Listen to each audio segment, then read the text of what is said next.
Quarta-feira, 18 de setembro de 2024. Bom dia, gente boa. Que o soberano Deus dirija os nossos caminhos constantemente. O tema de hoje é Abandonado por Deus. Leia Marcos capítulo 15, versículo 33 a 41. Quais são as únicas palavras de Jesus na cruz que foram registradas em Marcos? O que a morte de Cristo significa para todos nós? Marcos apresenta a cruz como um lugar de profundas trevas, em termos físicos e espirituais. Uma escuridão sobrenatural desceu sobre o Calvário naquela sexta-feira, desde o meio-dia até as 3 horas da tarde. Marcos 15, versículo 33. As palavras de Jesus na cruz são chamadas de clamor do abandono. Cristo orou, clamando a Deus, perguntando por que havia sido abandonado. Ele estava citando o Salmo 22, versículo 1. Outras referências ao mesmo salmo ocorrem em Marcos 15, versículo 24 e 29, indicando que as Escrituras estavam se cumprindo na morte de Jesus.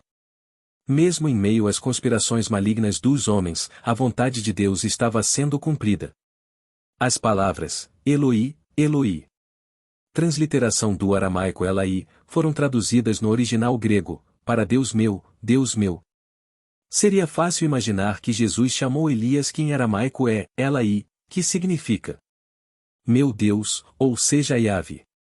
Esse foi o erro de alguns espectadores.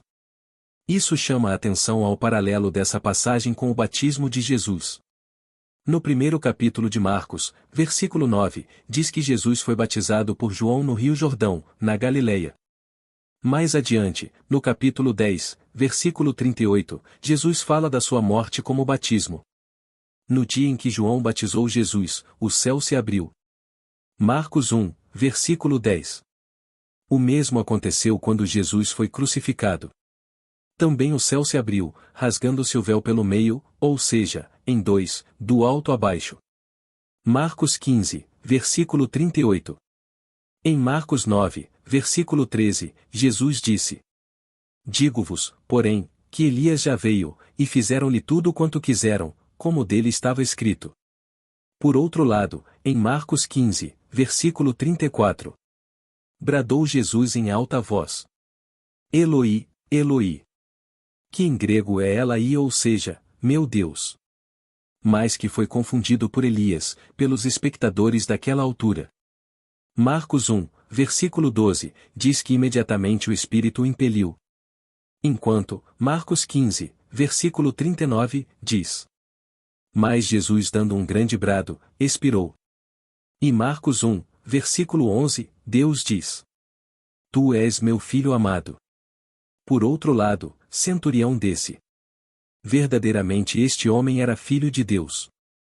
Esses paralelos indicam que, assim como o batismo de Jesus representa o início de seu ministério, profetizado em Daniel 9, versículo 24 a 27, o que ocorreu na cruz foi a culminação, ou objetivo, de seu ministério, quando ele morreu como resgate por muitos. Marcos 10, versículo 45. A morte de Jesus também cumpriu parte da profecia de Daniel 9, versículo 24 a 27. O véu do templo rasgado aponta para cumprimento do sistema sacrificial, quando o tipo encontrou o antítipo e começou uma nova fase da história da salvação. Apesar das conspirações, os propósitos de Deus se cumpriram. Queridos irmãos, independentemente do que aconteça ao nosso redor, devemos ter a certeza de que a bondade divina vai prevalecer. Que a misericórdia do Senhor nos alcance. Amém.